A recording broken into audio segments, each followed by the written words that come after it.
天我们来做空气炸锅版蛋挞，酥酥脆脆的皮，香甜嫩滑的内里，奶香十足，好吃的停不下来。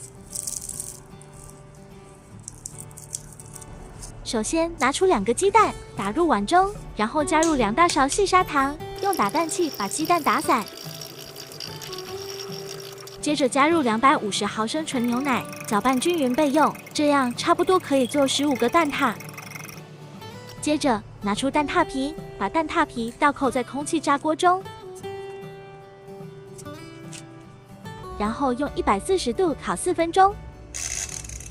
这个时候，我们来将蛋挞液过滤一下，这样烤出来的蛋挞心会更嫩。然后拿出烤好的蛋挞皮，将它们翻面，翻的时候要小心一点。接着将蛋挞液倒入蛋挞皮中，到8分满就可以了。可以加入3颗蓝莓，做一些蓝莓蛋挞。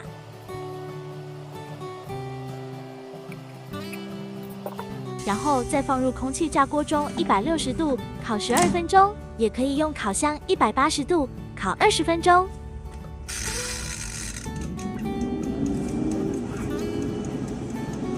A few moments later， 时间到，外酥里嫩的空气炸锅版蛋挞就做好啦。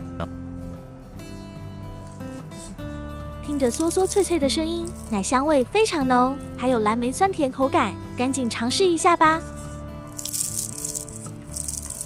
当早餐或者下午茶都超赞哦。